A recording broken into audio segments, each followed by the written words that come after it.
Good day, good evening, welcome. Just going to give you a quick presentation of how Team Member should be used with P6 properly. We'll be taking an example here today, just showing you an outage project, a refueling outage project. It's all dummy data. Just going to give you an example of how you would use Team Member to front the updates and instructions to the teams outside on site in conjunction with the project manager, project owner, or status reviewer. So sort of a instruction and feedback. So I've logged on to P6 here, or logging on. Do that quickly.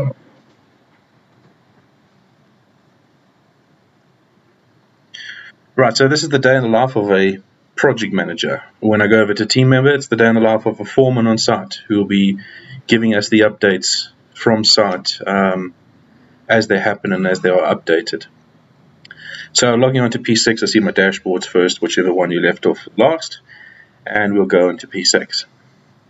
So now this is a project that's just been created. I'm going to take the Cape Town refueling project. It's a completely random made-up project, but it'll show you how it's been used. So from the EPS page, I have a number of projects. I'm assuming Milestone is a construction company, which it's not. We're an RCT. We do implementations of Primavera and other associated products. But this is assumed that we are a construction company. So I'm going to take this project over here, Cape Town International Airport. I think I left it open last, so I'm going to go over to my activities. So basically, I think there's 4 or 5 refueling stations that need to be repaired. Take everything down, inspect it, fix it up, hydro test, hydro blasts, etc., etc. Now, instead of going through the whole project, I'm going to assume that I myself am also a foreman, just for the purpose of this example, that I myself am the the team viewer status updater, and also the foreman who's going to update the activities on site. So you can see I've got these different refuel bays here. So what we like to do with our customers is we like to take them through the day in the life of the project by taking through standard views. So I'm now looking at the basic Gantt chart here. So I want to look at this one here called communication. So this one, what I've done is I've broken up all the activities by primary resource. And I'm going to take the first one here, inspect bundle before transport or washback. Has dates, status. When I click on activity, it opens up on my discussions and my update history. You can see now that I have updates if there's a review required, was there any feedback and comments. I have the resources, the owners. I have UDFs that I want them to update if applicable, steps, notebook topics, and who last changed it.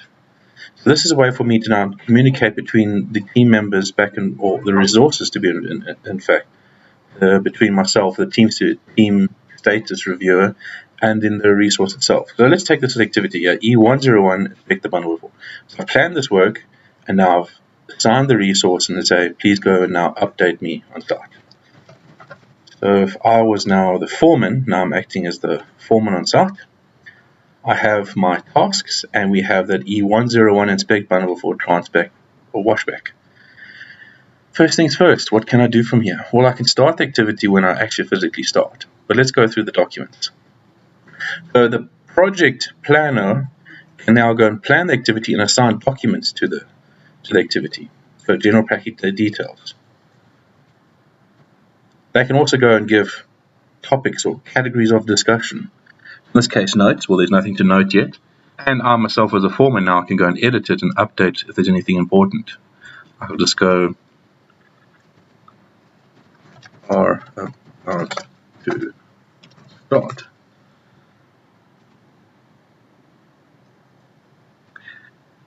I can also look at plan and procedures. Just nothing available. Follow the RTP inspection test plan. Related tasks. So now for this activity, what am I waiting for? And who am I going to affect? What is the status of those? So Cape Town International Airport refuels, start, finish, WBS, who's the resource? Who the resource is. Let's look at these items here, I can mark this as a favorite. So if I'm working, these mark these as a favorite, so they always can be picked up, and I can filter by my start. I can email the project manager, which will open up my email browser. I'm not going to do that. But an easier way to do that is just to use the discussion. So I'm going to say, we are about to start the work. Okay.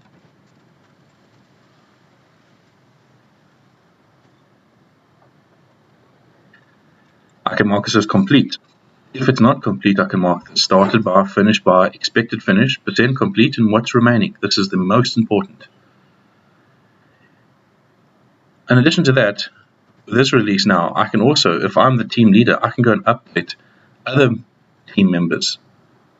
Start, finish, additional time, time left, and remaining duration on the activity itself. Then I've got steps. So I could go along and now give the detailed steps of what needs to be done on those activities. And these are weighted on the back end. I've weighted this in P6. So check for damage, check for tagging. Let's have a look.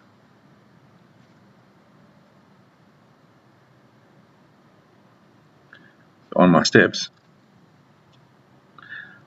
I've weighted these. Expected sign off, customers expected sign off is 5, carries the most weight.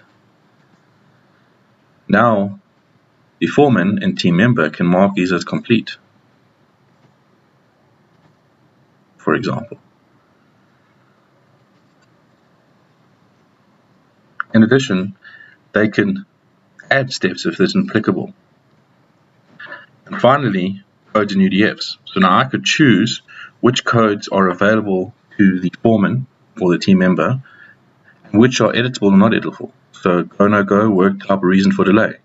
These I don't want them to change, but the foreman must be able to tell me if there was a reason for delay. Was it perhaps weather related? Was it perhaps a dependency or no staff availability? I could expose things like number of near misses, 1. Let's say there were, I'll put 1 here, I cut my finger. Let's say there is a lost time injury hours. It was 1 hour.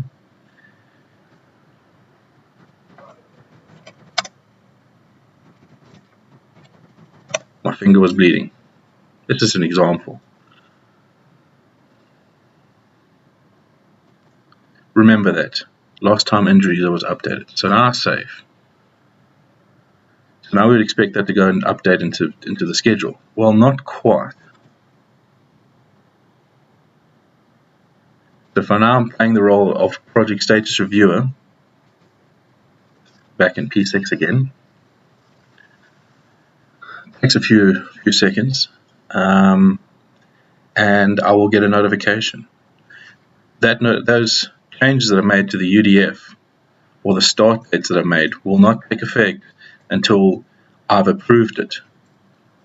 So it doesn't just allow any updates. You can switch that off if you want to, but it's a great feature and it allows control, because maybe they might say, oh, we're 100% complete. You go on site and you have a look and you find out that it's not actually 100% complete. But just to speed this up, I'm going to go change the view.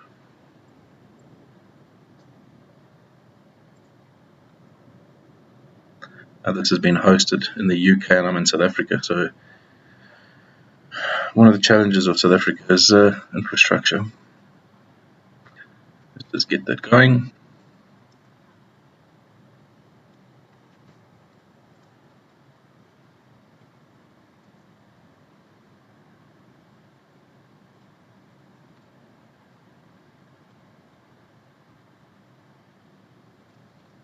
I'll wait for that to load. Alright, just going to carry on from there. So it seems like my pop-up, I've switched it off to automatically notify me. So if that's the case, basically what I need to do is go to my actions and review status update. Opens up a pop-up window, and then for that activity, I can see the ID, name, and ID, activity ID and project ID, who it was. Get any more information if I need to. I marked the steps complete, 100%, and I've marked cut up LTR. My finger was bleeding. Remember, I added that on, so I can choose to override that, or I can just simply say accept and close. Only now, when I accept and close, will it update my finger was bleeding. Last time injury hours 1. Activity status in progress. And I can read my discussions. And there we go. We're about to start the work, okay?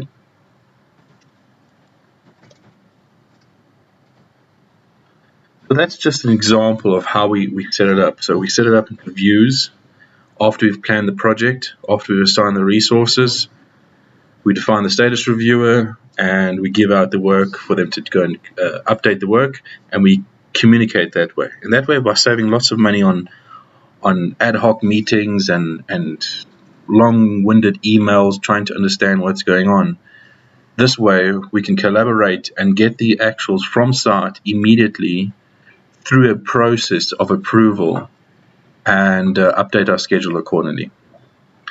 We'll try and get this up on the website. Thank you very much for viewing, and let us know if you need any more information about Team Member.